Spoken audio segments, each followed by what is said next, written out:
Hey guys, welcome back to the video, guys. Today we're talking about our first injury report of the week. Obviously, this is our pre-game injury report, as I like to call it, because this is before the first set of processes. So obviously, we're going to be processing today, on Friday, and Saturday. That will spell into us playing on Monday night. So we get one extra day of rest. Normally we start process on Wednesdays, but this week it's going to be Thursday because we play on Monday. Now, our first guy who actually missed last game was Deontay Smith. He has a knee injury, and he is questionable currently for the game against Jacksonville. We'll kind of see what happens there, whether or not he can, actually play. If he does play, he will be like the, backup of the back of the backup, so it's not really that big of a deal, but it's nice to have your guys out there, even though he most likely will just be inactive before the game starts. T. Higgins. Man, are we waiting for this guy to come back. Now, he has a hamstring injury, so we thought he was going to practice last week. Zach Taylor did say last week that he expects Sam Hubbard and Logan Wilson, Sam Hubbard and T. Higgins to start practicing again. Sadly, did not work out, and Sam Hubbard did come back, but T was not able to at all. Now, he did re-speak on this fact and say that he expects T to practice this week. And if he doesn't practice this week, I'm going to guess that next week he's going to say the same thing of, I expect him to practice next week. So at this point, I think the whole concept is, if T can't go 1 week, he expects him to go next week. He is questionable, though, and against Jacksonville, we're going to need him out there. Again, like I've said a million times, I know most fans want us to lose, go 5-12, get the best pick possible, get the best player possible. This is not how coaches and players think. They're going to want to win every game moving forward. So they're going to try to win every game moving forward. T. Higgins, most likely, he knows that he's going to get franchise tagged, which is going to be a 1-year, $25 million deal after this year is over.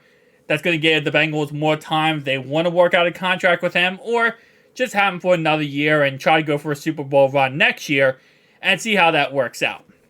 Again, like I said, that's going to be kind of the incentive for T to, I guess, somewhat get back, or maybe not. We'll have to wait and see what he ends up doing, because, again, like I said, if his hamstring is that much of a problem, with our season now kind of going downhill, there isn't really as much amped up, motive to try to come back in this season if you're T. Higgins. Jamar Chase, they asked him last week about, what do you feel, this week they asked him, how do you feel about the season slipping away? And the way he said it was like, I don't know. I don't know how to feel. So I think all the players, especially players who are injured, kind of having that feeling too toward the end of the season here. Cam Taylor-Britt still has his quad injury. He is questionable for week 13. We'll see how that ends up shaking out. My guess is he will have limited participant in practice throughout the week, and he will be questionable, if not a game time decision, on Monday night. That's kind of what I'm expecting. I do expect him to play, but what I'm expecting from him is to see what we saw at Cheeto earlier this year when he got hurt again, which was a limited, just a limited snap count. Maybe he only plays like 20% of the defense, 15% of the defense. I'm not expecting him to get a full workload if he does play on Monday night. Kind of just like a little bit of a limited snap count type of scenario. Again, like I said, is it possible he plays fully? Yes. It really depends on how he's feeling going into this week. He did miss last week's game, and we very much needed him out there. So the fact he was not able to go really did suck, and we gave up 400 yards on defense.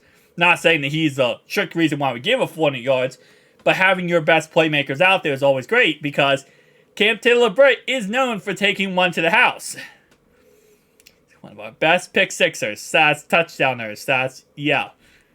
We need him back. We definitely need him back. But again, like I said before, with all these injuries happening, when your season starts going downhill, some players, and this is not a shot at the players, it's not me saying anything bad about the player, but some players, it's just like, okay, well, I'm coming back, but I'm coming back to a team that now isn't really, having that great of a chance to make the playoffs.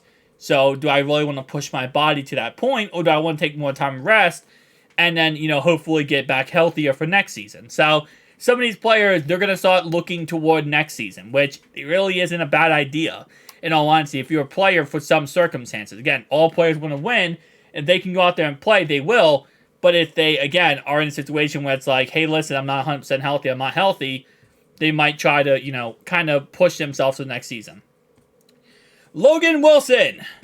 Our update on him currently is that he has a he has an ankle injury. He is questionable for Week 13 versus the Jacksonville Jaguars.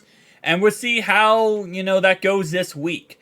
He did get hurt at the end of the Pittsburgh Steelers game, and we have no real update on him from Zach Taylor. My guess is he will be playing for Jacksonville's game.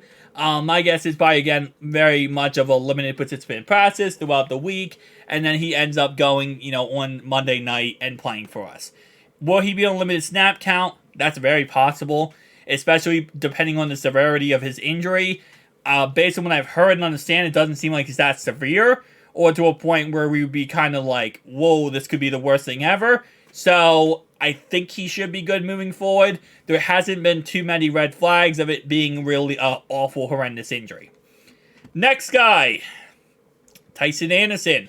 Tyson Anderson is ready to come back as of Week 13. So let me explain how this IR process works, because it has changed from previous years. So a player can go on IR for a minimum of 4 weeks. When they come back, they have a 21-day practice window. If they can come back and actually be fully active on the team, meaning that they can practice again, and a team wants to keep them back on the team, keep in mind they're going to be using up a roster spot to have that player, then everything is good. But let's say the player comes back, he can't practice, he is hurt still. If you put a player back on IR after that 21-day period, or he cannot be activated to the roster within that 21-day period, he automatically gets put back on IR and he is out for the season. So therefore, when you activate a player, that's why it's so important, you can activate a player anytime after 4 weeks, but when they come back, they have 21 days to be able to participate in the team activities and process, and again, then be on your active roster again. Fact that they, did go ahead and activate him means that he most likely will be ready to practice again, or he is ready to practice again. He'll most likely be ready to go, not for this game, but most likely the game after this game. Now, is that really that big of a deal? Yes, it actually is. Tyson Anderson is a very good player on special teams. Well, he's not going to get much time, at the safety position with having, Dax Hill, Nick Scott, and Jordan Battle as a rotation there. We can expect a lot more snaps on special teams. This will stop crazy punt returns from happening. He is amazing in the kick return game. So, again, there's a lot of things to kind of like about his return that, you might not look on paper or see snap counts and think it's that big of a deal. But when it comes to special team work, Tyson Anderson is a true MVP at that. So, nice to see he is coming back. And again, not only is it nice to see he's coming back in the aspect of playing, but it's also that he's gotten over his injury. And I love to see that. Obviously, injury is the scariest thing in the NFL. You never want to see a player injured. And whenever a player gets through the injury, it's like Christmas morning to me. Guys, tell me down below your thoughts and opinions, though. I'll see you guys next one. Peace out.